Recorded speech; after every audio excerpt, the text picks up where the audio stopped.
Brasil de Fato Podcasts. 3, 2, 1. Olha que voz bonita. Sério?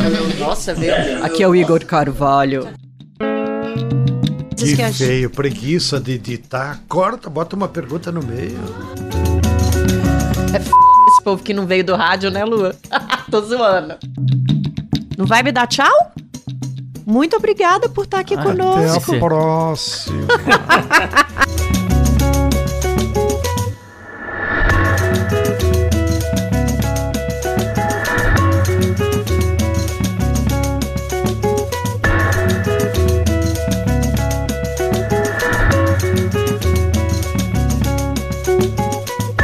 Estamos no ar a partir de agora com mais uma edição do nosso podcast 3x4, podcast de política do Brasil de Fato. Nesta semana a gente está mais uma vez com a presença do nosso querido João Pedro Stedley, economista e liderança do MST, nosso comentarista fixo e que reveza a bancada com o José Genuíno aqui no 3x4. Eu sou a Nara Lacerda, vou apresentar o podcast com você e com o meu querido Igor Carvalho, jornalista de política do Brasil de Fato. Primeiro vou cumprimentar o Stedley. Tudo bem, querido? Bem-vindo. Tudo bem, dona Nara? Obrigada pela presença. Vocês veem que ele tá num ritmo diferente do meu, né? Vamos ver quem vai ganhar até o fim do podcast. Igor Carvalho. Tudo bem, Narita? Vamos nessa. João Pedro, bem-vindo ao nosso novo estúdio. Muito obrigado, eu tô aqui. Isso aqui tá chique, pessoal. Uma pena vocês estão em casa, não podem ver, viu? Tá muito chique, eles estão muito exibidos. Né, Camila? A gente espera que logo o pessoal possa ver.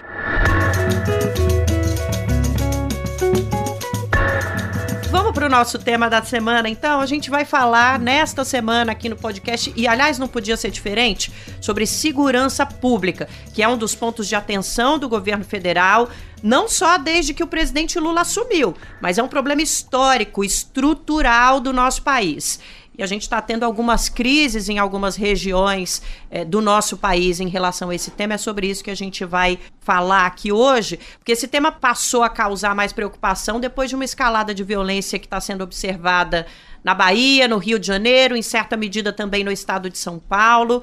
Na Bahia, por exemplo, o confronto entre o crime organizado e as forças de segurança está aterrorizando a população, já deixou mais de 70 pessoas mortas pela Polícia Militar em setembro.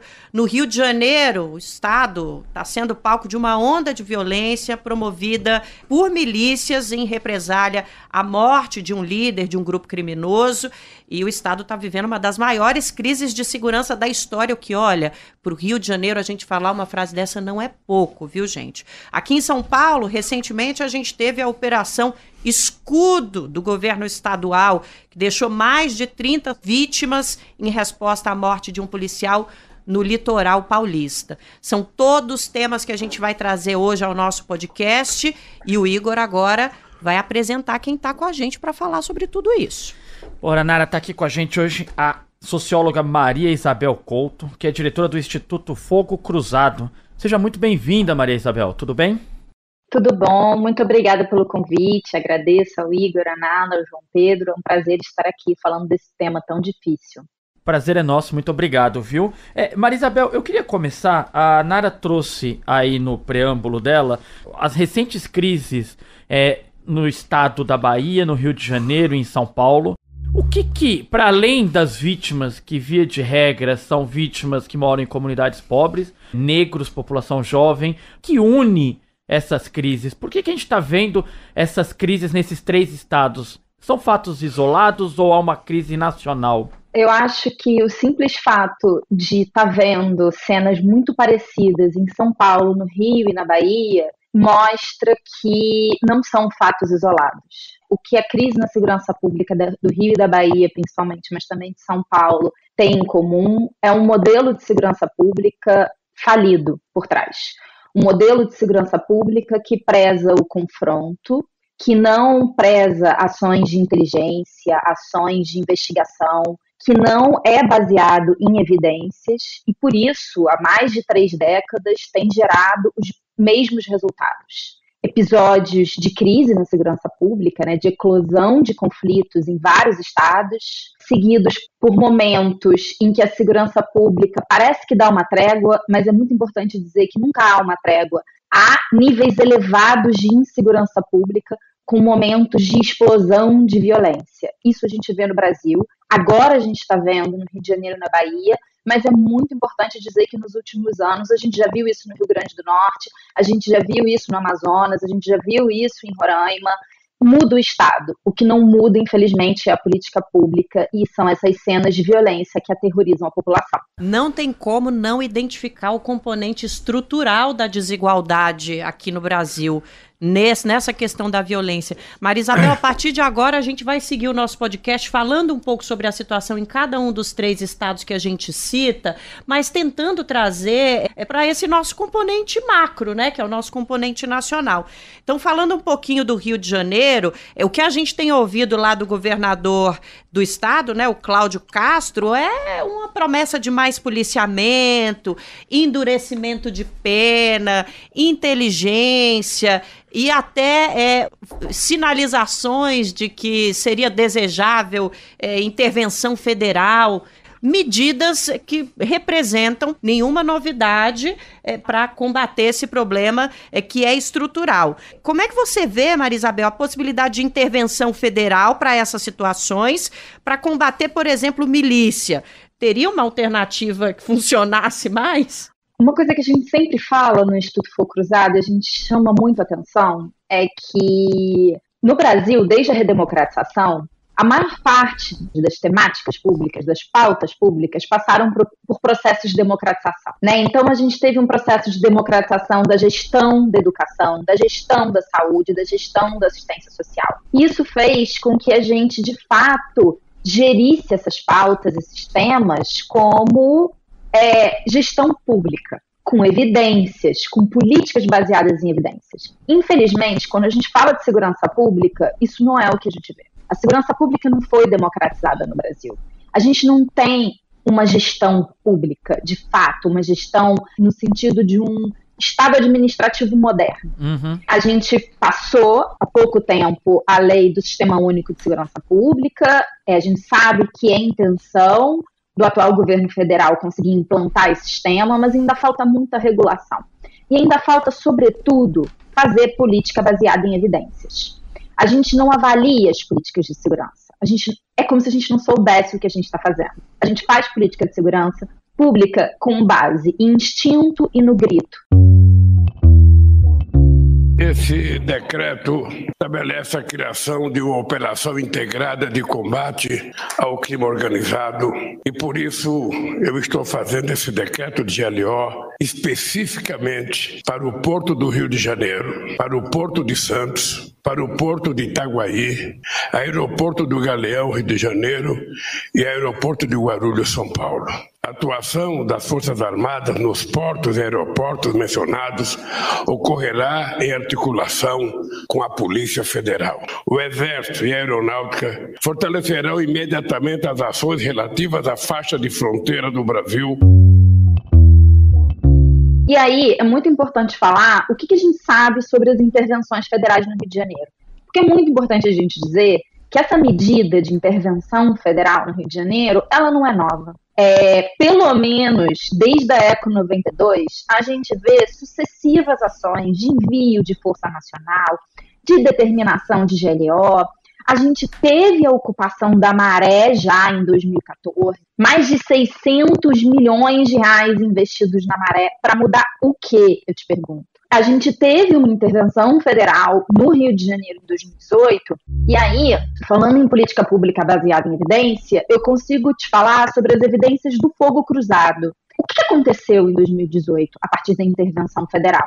É importante dizer que a intervenção federal no Rio de Janeiro, ela foi muito mediatizada, ela foi impulsionada por uma sensação de insegurança causada principalmente pelo crime contra o patrimônio, especificamente, ainda mais especificamente, pelo crime contra roubo de carga. E roubo de carga foi a única coisa que diminuiu com a intervenção federal. O resto, a vida da população do Rio de Janeiro, né, da região metropolitana do Rio de Janeiro, só piorou. Porque existia o fogo cruzado já nessa época. A gente já tinha um monitoramento da violência armada. E o que o fogo cruzado mostrou?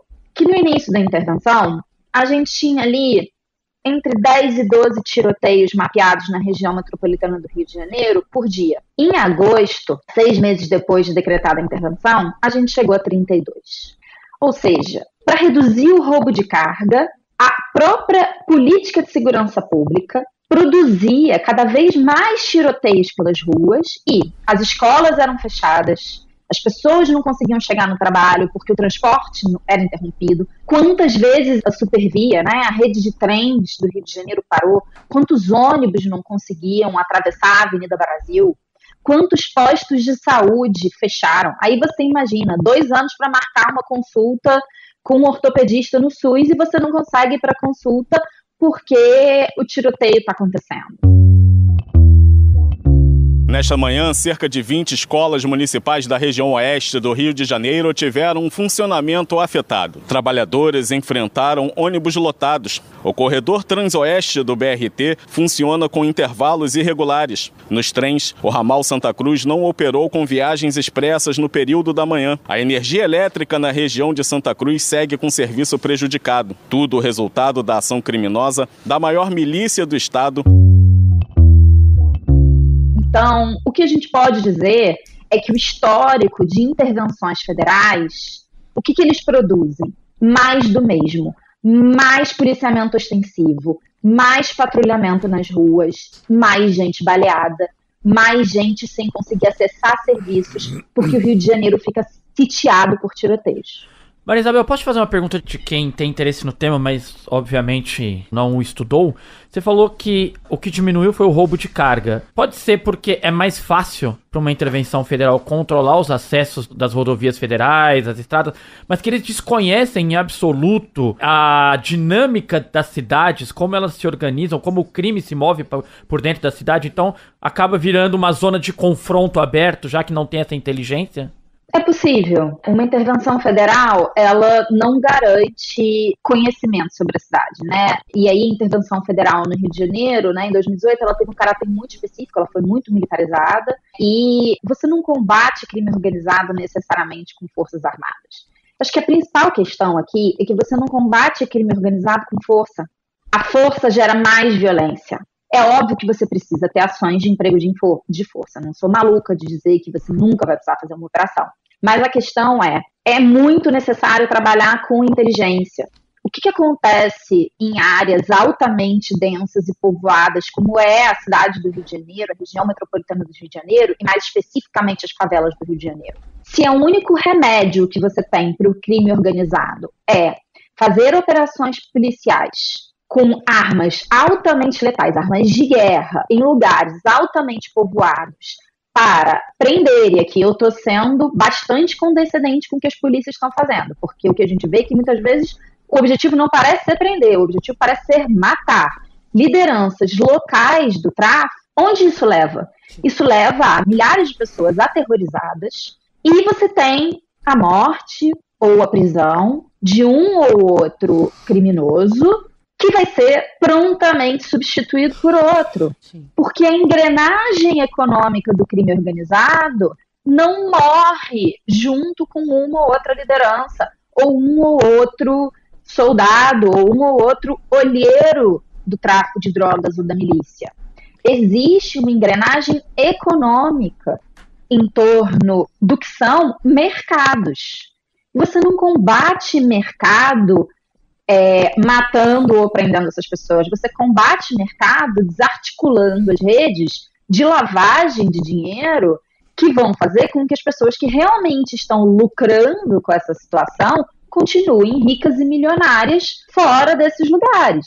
A questão aqui não é quem vai combater, se é o governo do estado ou se é o governo federal. A questão é que todas as intervenções federais e todas as ações federais que vieram para o Rio de Janeiro até hoje, elas apenas fortalecem a mesma lógica que há décadas rege a política de segurança do Rio de Janeiro, que é o combate do crime com força e com uma força cega, uma força que não é eficiente, uma força que produz terror E no terror, no amedrontamento das pessoas, faz com que as pessoas peçam mais desse remédio amargo, que absolutamente não produz nenhum resultado. Ô Stedley, com a tua experiência no movimento, na luta popular, no movimento social, você também tem essa percepção de que essas intervenções federais, militarização, etc., trazem mais prejuízos para o combate à causa estrutural da violência? Pela tua experiência, como é que você viu essas intervenções aí ao longo das últimas décadas? Eu vou comentar como cidadão brasileiro. Por favor.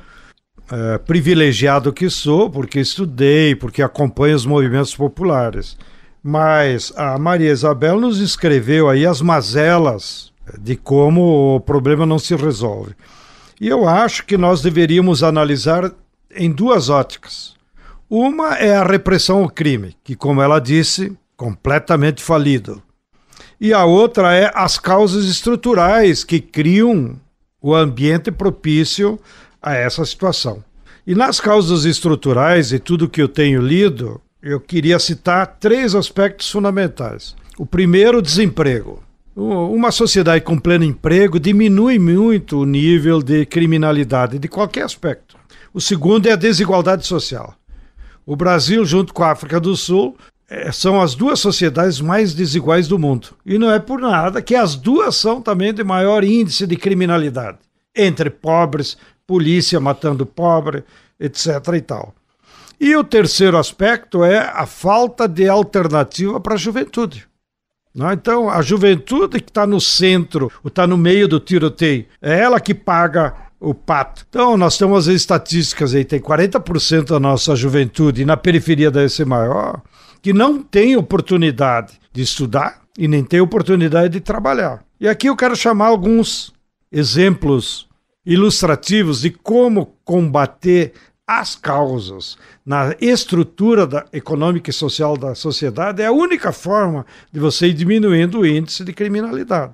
Note, no governo Brizola, saudoso Brizola, graças a ele consegui estudar lá no interior do Rio Grande do Sul, qual foi a principal medida do combate ao crime no Rio de Janeiro, já que a Maria Isabel também citou o Rio de Janeiro?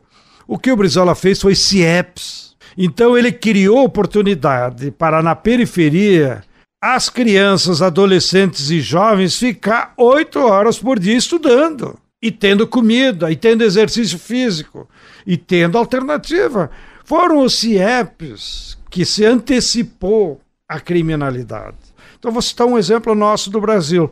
O MST tem 500 mil famílias assentadas, organizadas de alguma forma pelo movimento.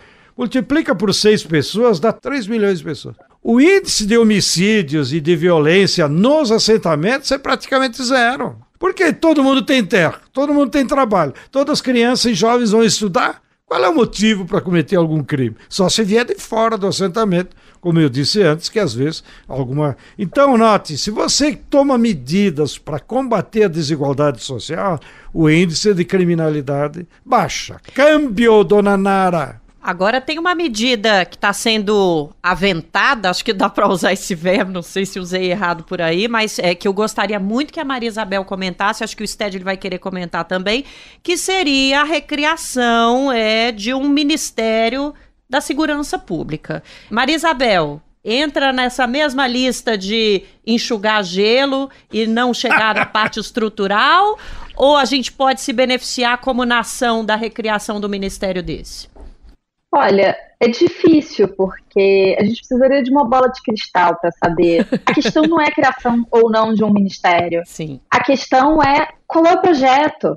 Acho que esse é um dos grandes problemas. Quando a gente fala, eu acho que o Stedley traz questões muito importantes. Quando a gente pensa em prevenção da criminalidade, em prevenção da violência, investir em políticas de redução da desigualdade, de geração de emprego, de educação, são o ABC, né? O beabá é absolutamente necessário e precisa ser retomado. E o Brasil vem, né, de anos muito duros, muito sofridos, em que as políticas precisam, né, receber investimento novamente. Mas a gente precisa de um projeto. Não adianta negar que o crime organizado hoje no Brasil ele é nacional. Ele não é um problema mais só do Rio de Janeiro, ele não é um problema só de São Paulo, ele é um problema que atravessa o Brasil inteiro e, na verdade, o continente latino-americano. Então, a gente precisa de um projeto. E aí, para mim, muito sinceramente, não importa se está no Ministério da Segurança Pública, ou está no Ministério da Justiça, ou dos Direitos Humanos e da Cidadania, mas precisa ter um projeto. E eu acho que o que está faltando é projeto. O que está faltando é programa, uma política nacional de segurança pública, uma política nacional de combate ao crime organizado que não venha a oferecer as mesmas respostas que a gente tem, apenas as mesmas respostas que a gente tem há décadas, que são o envio de força nacional, decreto de GLO, colocar o exército nas ruas, contratar mais viaturas, contratar mais policiais. Não é disso que se trata. Construir mais presídios, enviar mais criminosos locais para presídios federais, para ajudar a ampliar o crime organizado para estados onde o crime organizado ainda não se estruturou, onde pequenas gangues vão se profissionalizando e se estruturando. A gente precisa de ações efetivas. Vamos pegar o caso da milícia, que aterrorizou o Rio de Janeiro na última semana? A cidade do Rio de Janeiro vive o caos nesta manhã, depois do ataque de milicianos ao transporte urbano. 35 ônibus foram queimados e até uma composição de trem foi incendiada. Quando a gente olha o caso da milícia, aqui a gente tem que trazer uma informação que ela seria engraçada se ela não fosse trágica. Não existe um mapa produzido pelo poder público, que seja público também, sobre a evolução das milícias e do tráfico no Rio de Janeiro. Quem produziu isso foi a Sociedade Civil Organizada, foi o Instituto Fogo Cruzado, junto com o grupo de estudos de novos legalismos da UF e o GNI. Por que isso aconteceu? Porque eu e o Daniel Irata, a gente queria utilizar os dados que estão sendo produzidos pela sociedade civil, que também não existiam, sobre o número de operações policiais, ações policiais que terminam em tiro no Rio de Janeiro. A gente queria avaliar, tá bom, essas operações policiais elas estão acontecendo aonde? Em área de milícia, em área de tráfico, onde é? Qual é o resultado? E aí a gente criou um mapa histórico que cobre desde 2017 até 2021 e a gente está atualizando, em breve vai lançar uma atualização. Dizem que a Polícia Civil do Rio de Janeiro possui um mapa. A gente não sabe qual é a metodologia, esse mapa, a gente não sabe se ele é histórico, esse mapa não é disponibilizado para a sociedade, e aí a gente não sabe o que o governo está fazendo. Aí o Fogo Cruzado e o GNI produziram esse mapa. E aí o que o mapa diz pra gente? Que a única medida efetiva contra as milícias foi a CPI das milícias. O único momento de 2007 para cá houve redução do território das milícias foi em 2009 e 2010, logo depois da CPI das milícias. O atual governador do Rio, o Cláudio Castro, ele fala que nunca houve tantas operações policiais contra a milícia quanto no governo dele agora e no anterior dele, do Wilson Witzel. Olha, eu não duvido que isso seja verdade, mas também foi um momento de maior expansão das milícias. As milícias, que são grupos paramilitares formados por policiais e ex-policiais, ampliaram em 5 vezes o domínio no Rio de Janeiro nos últimos 16 anos. Já controlam uma área equivalente ao território sob poder do tráfico de drogas. Resultado, uma população no meio de um fogo cruzado e de uma guerra sem fim.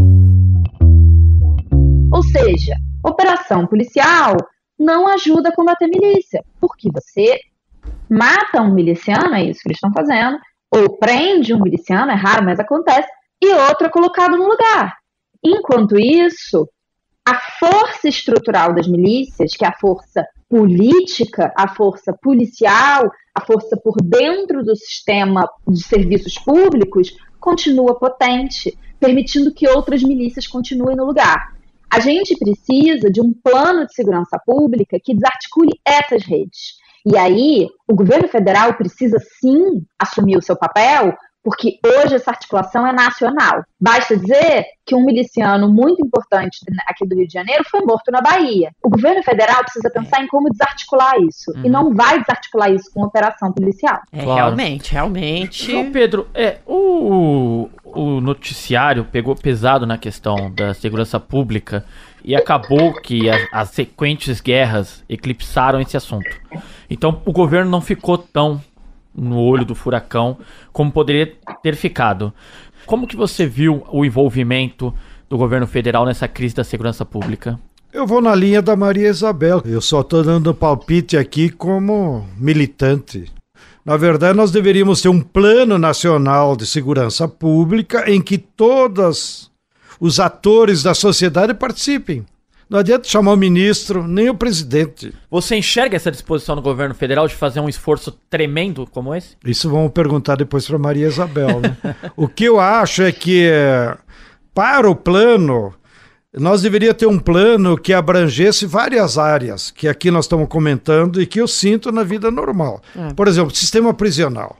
Pô, hoje está nos jornais que encontraram uma cadeia não sei aonde, que a comida é podre, eu não sei. Como é que aquele sujeito vai sair da cadeia? Vai ser pior. Ou lá ele recebe um treinamento. Ou a tortura que havia no sistema prisional do Rio Grande do Norte. Eu vou botar culpa na nossa amiga professora Fátima, que é a governadora? Não, ela é uma pessoa de esquerda, professora, humanista. É claro que ela não apadrinha esse tipo de iniciativa, mas está lá. No estado dela, numa cadeia estadual, acontecendo isso, tortura, crimes, dentro da cadeia. Então tem que mudar todo o sistema provisional, combinando com estudo e trabalho, que é a fórmula histórica. Segundo, a política das armas, que daí pode entrar o governo federal. Hoje eu bati palma, botei até no meu Twitter, cumprimentando o Lula. Moderno.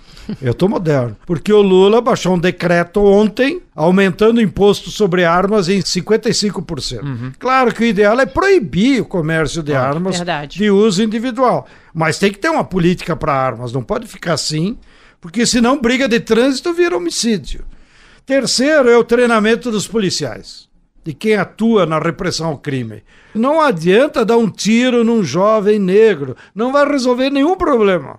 Inclusive esse negócio de usar a câmera individual, isso protege todo mundo. E o quarto aspecto que queria comentar, as drogas. A Maria Isabel, eu vou te fazer a pergunta, anota aí no teu caderninho para depois você responder. Qual é o percentual entre a população carcerária de meninos e meninas que se envolveram com tráfico de droga? Vender maconha virou crime, então o cara pega 3, 4 anos, entra na cadeia, pronto, acabou a pessoa, né?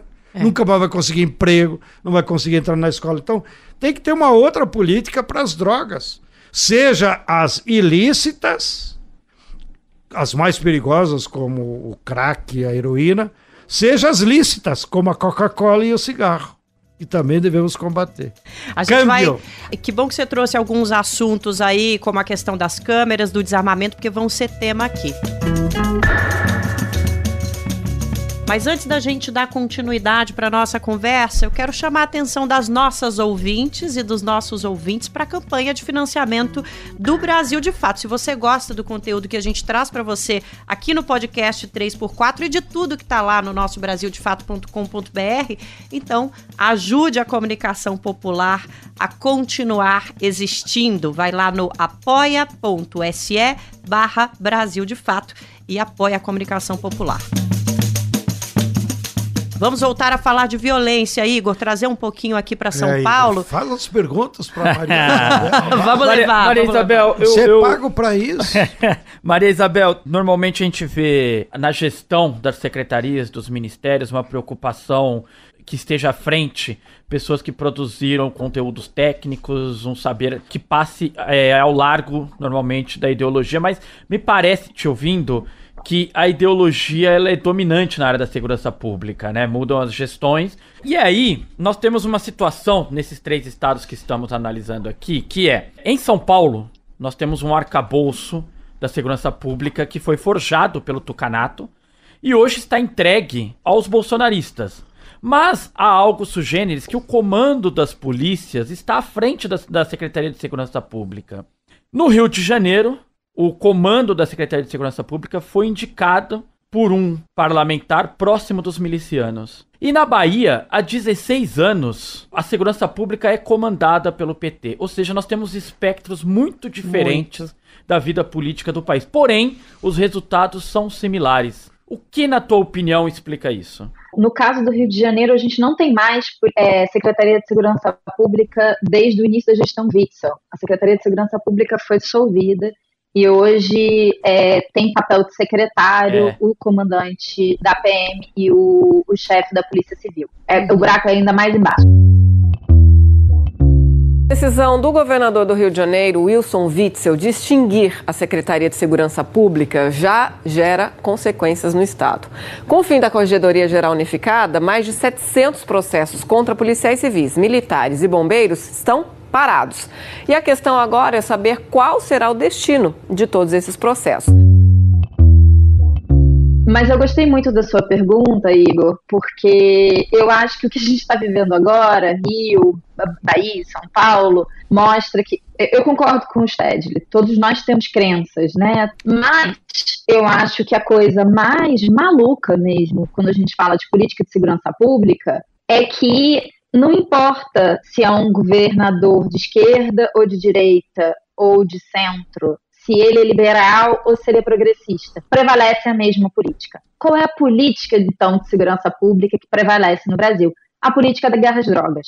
A gente importou a guerra às drogas dos Estados Unidos e é isso que a gente aplica há décadas aqui no Brasil. E o que é, então, essa política de guerra às drogas? É o que eu venho chamando a atenção. É uma política que diz que o principal problema da segurança pública são as drogas, que absolutamente ignora um conjunto enorme de pesquisas internacionais que vêm sendo feitas sobre o impacto das chamadas drogas ilícitas na sociedade, criminaliza essas drogas e combate as pessoas que vendem, muitas vezes que usam essas drogas, como os principais inimigos da segurança pública no país.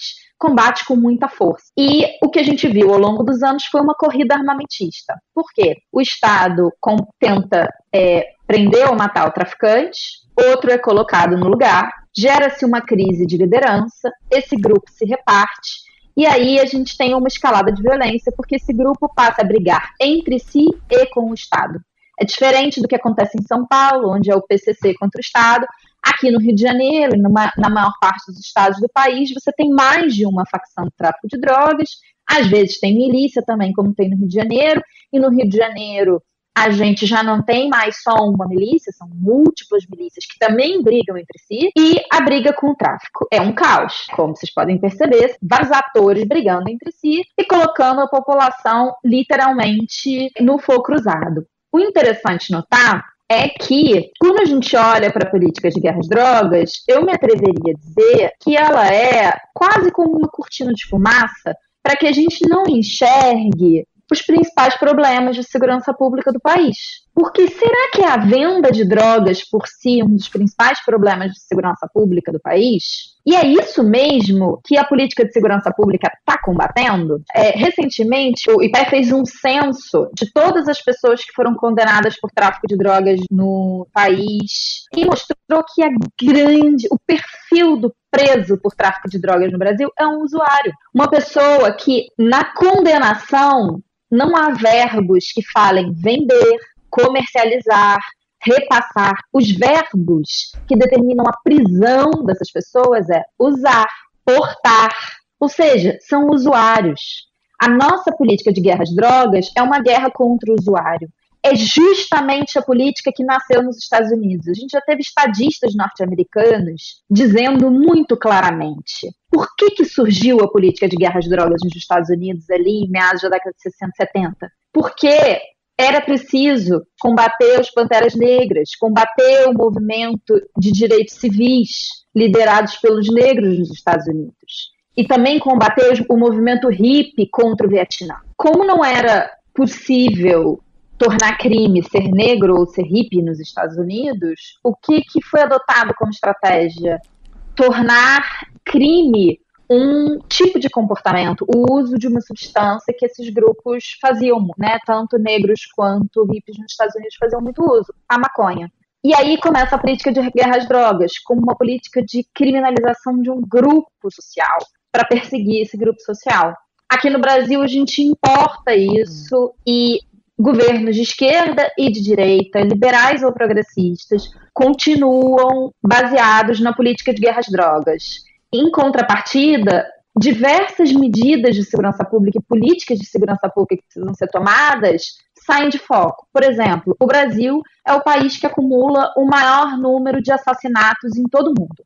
Morreu menos gente na guerra contra o terror do Afeganistão e do Iraque do que morreu no Brasil nos últimos 10 anos. Combater os homicídios deveria ser, basicamente, a prioridade do governo brasileiro. A prioridade da segurança pública, preservar as vidas.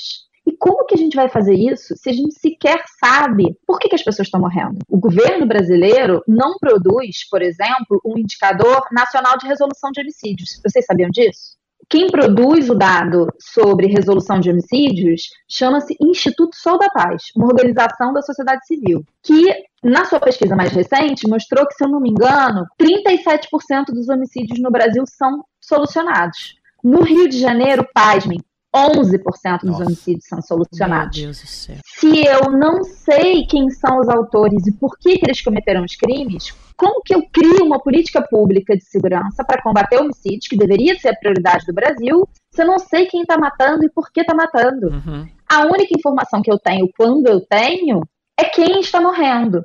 E aí, a política de segurança pública é uma política de quê? De criminalização da própria vítima. Porque a única política possível que eu posso fazer é dizer que o problema está no comportamento da vítima. E quem são as maiores vítimas? Jovens, homens, negros de periferia. E aí a política pública dá um salto. Logo, usuários de droga, logo, a política é da guerra contra as drogas. E a gente permanece nesse looping eterno de mortes que não tem ideologia por trás. Perdendo a guerra para as drogas há décadas. A gente tem que falar um pouquinho sobre eleições municipais aqui para a gente encerrar, mas a gente também não pode deixar de falar com você, Maria Isabel, aproveitar a tua presença aqui, sobre a questão do uso da força letal policial. Porque a gente tem dados aqui que mostram que há aumento das mortes nos 3 estados que a gente está tratando, e se a gente for pegar nacional, tenho certeza que vai ser semelhante.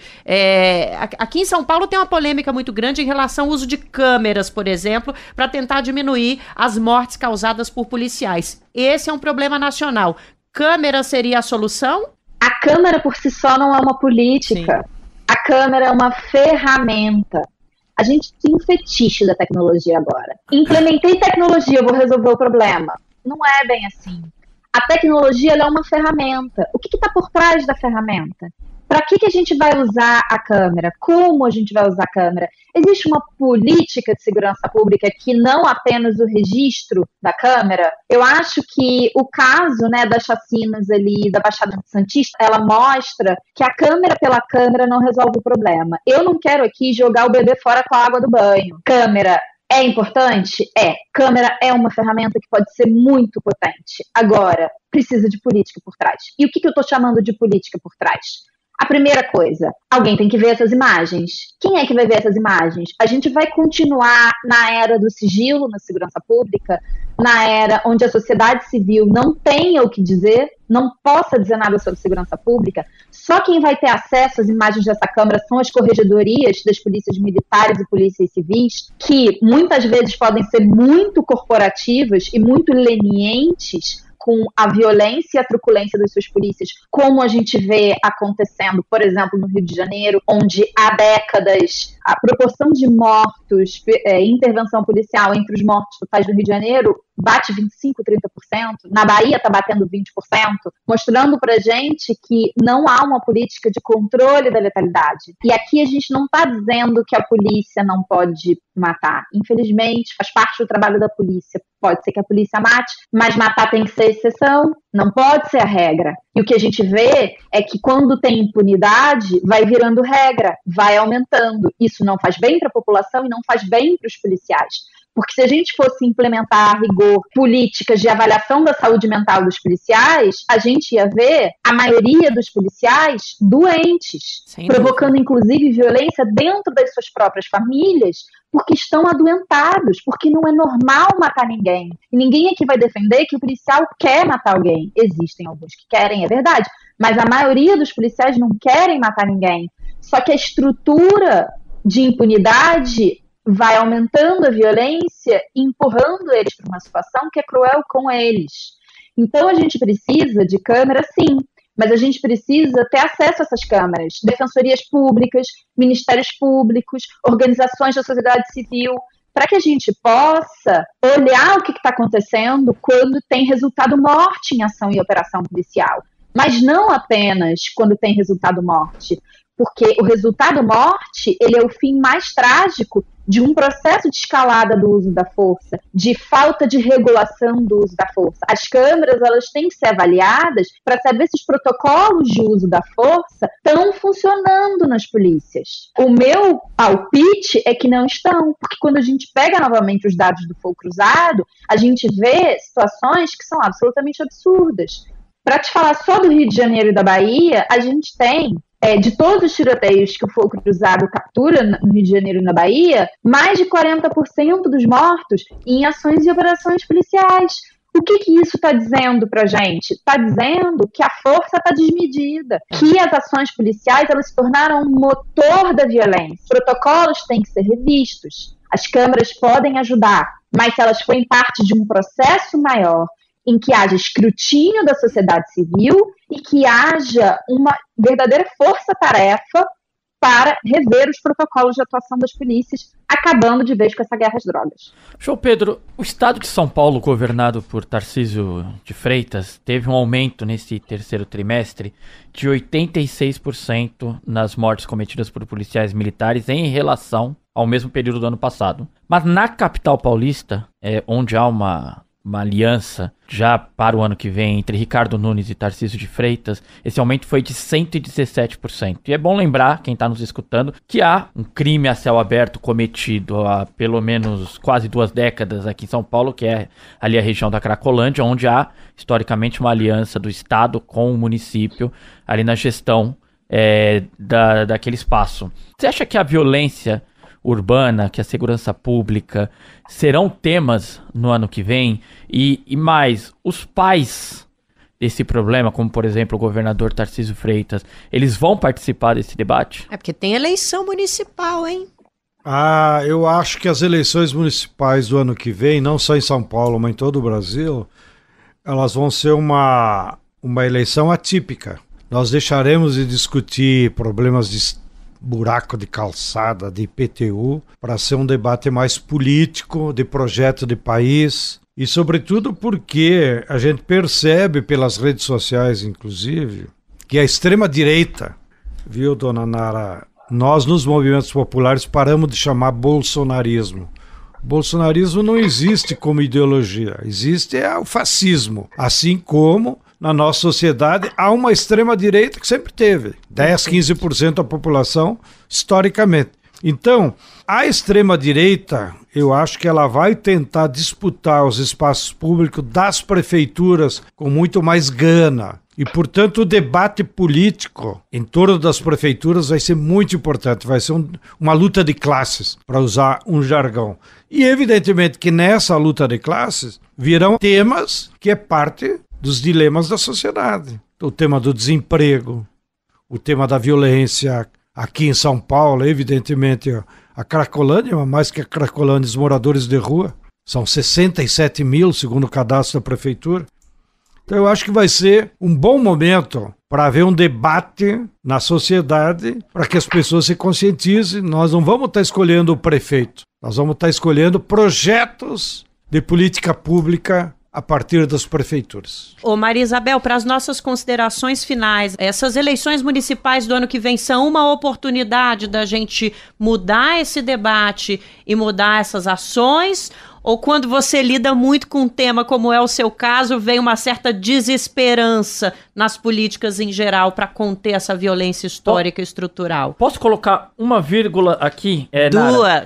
Maria Isabel, nós temos aqui em São Paulo a situação do Ricardo Nunes, que tem forçado no discurso que as guardas civis metropolitanas elas estejam armadas. Queria saber se dentro da pergunta da Nara, das políticas públicas, se cabe nós termos mais uma polícia armada no nosso país. Olha, é difícil trabalhar com segurança pública e não ser um pouco desesperançoso, mas a gente não pode desistir, né? Acho que é por isso que a gente existe. O Instituto foi criado justamente porque a Cecília e a gente decidiu não desistir. Essa agenda da segurança pública que é tão importante. As eleições municipais são uma oportunidade, sim.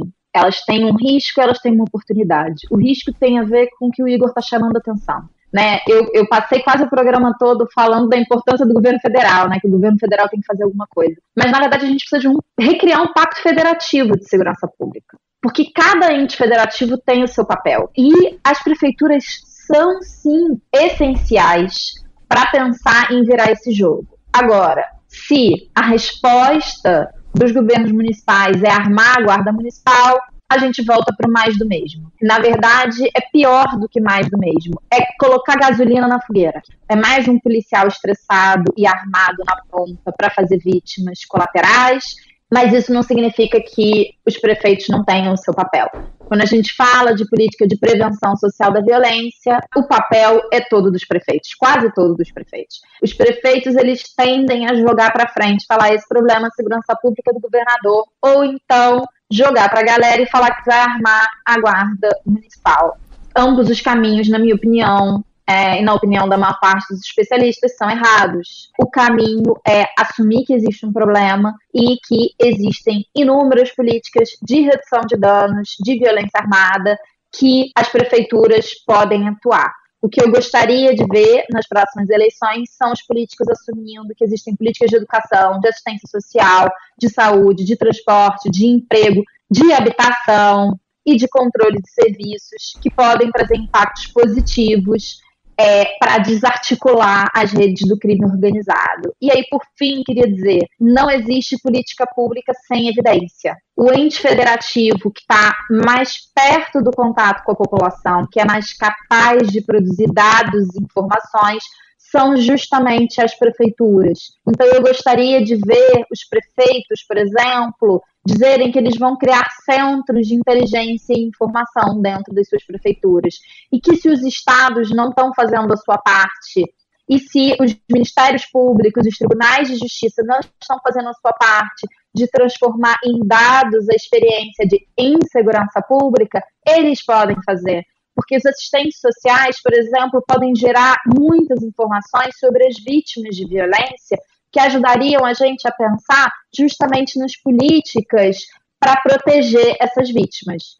É isso, problemas estruturais e complexos exigem soluções estruturais e complexas, e mais arma na rua é simplório demais, é medíocre demais para a gente solucionar essa questão toda.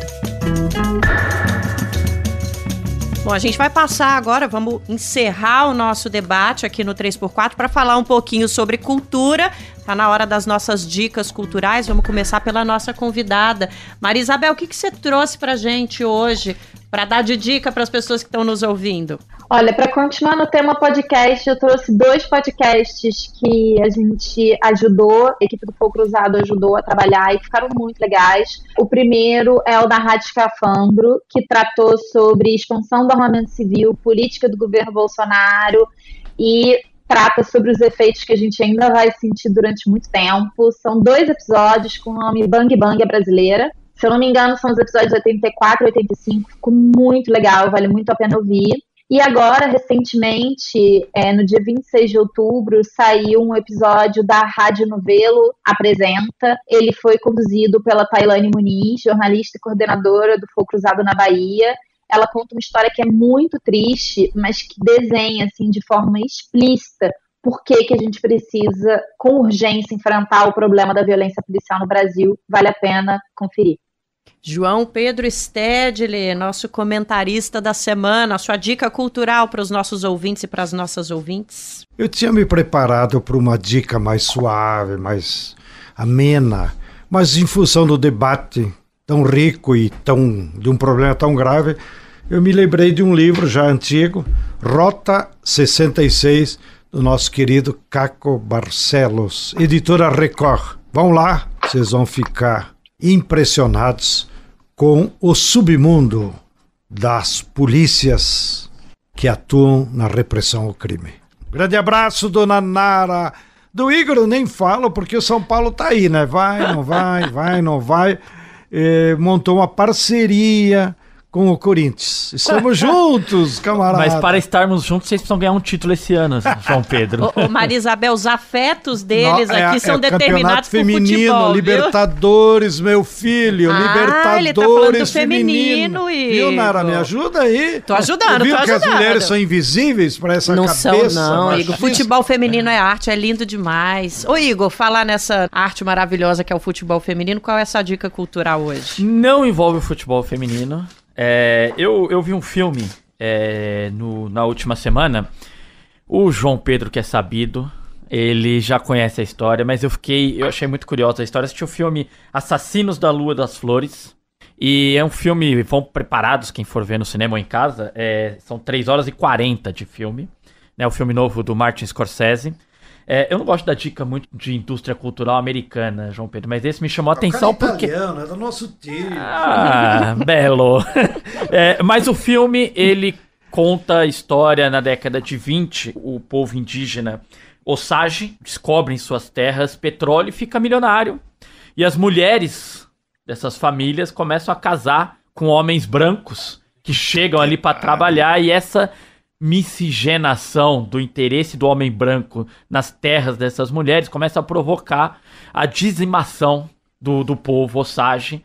E o filme fala um pouco sobre o genocídio Osage ali na década de 20. É um filme bom, mas me chamou muito a atenção esse aspecto, a abordagem sobre o genocídio desse povo indígena ali no filme. É ficção com base em fatos reais. É isso, as histórias ali, as camadas dos personagens, elas são ficcionadas, mas a história toda, como se deu o genocídio desse povo, a descoberta do petróleo e tal, ela é toda baseada em fatos reais. Eu vou falar de violência também na minha dica, mas não exatamente a violência que a gente está tratando aqui hoje. A minha recomendação é um filme que está na maior parte dos canais de streaming, HBO, dá para alugar no YouTube, que chama Retorno a Seul.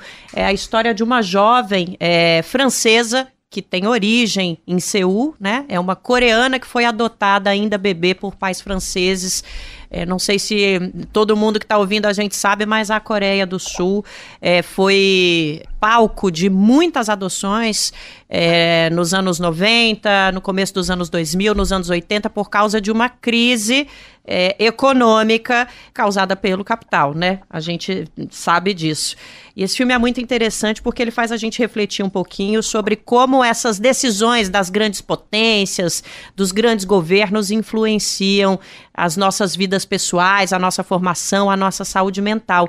A gente acompanha a jornada dessa menina francesa voltando para Seul. Um filme muito sensível, muito bonito, recomendo a todos. E é com essa que a gente encerra o nosso podcast 3x4 de hoje, agradecendo muito a participação da Maria Isabel, que veio conversar conosco sobre essa questão que é primordial para o Brasil. Obrigada demais, Maria Isabel. Excelente, Maria Isabel. Muito obrigado, viu?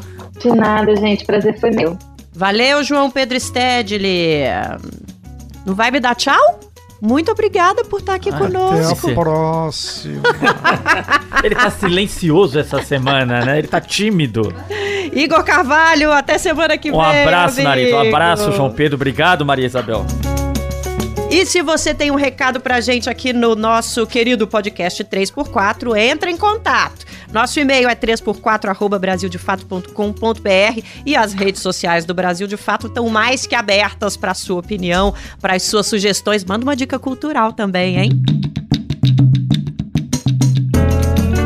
O 3x4 é apresentado por mim, Nara Lacerda, e pelo Igor Carvalho. Nós somos jornalistas no Brasil de Fato. Nossos comentaristas são o João Pedro Stedley e o José Genuíno. Esse programa está usando áudios da CNN, da TV Cultura e da Band. A direção é de Camila Salmásio, na produção Letícia Holanda, no roteiro também Letícia Holanda, trilha sonora original de Alejandra Luciani, edição e sonorização de Emerson Ramos e Lua Gattinone. Nosso cinegrafista é o Vitor Shimomura e a identidade visual é de Micael Gonçalves. No Brasil de Fato, a coordenação de rádio e TV é da Monize Ravena e a direção de jornalismo é da Nina Fidelis. Minha querida produtora, não me bata, mas antes de encerrar eu tenho que mandar um beijo pra Karen, que tá lá em Buenos Aires ouvindo 3x4. Um beijão, um abraço pra vocês que ficaram conosco até agora e até semana que vem.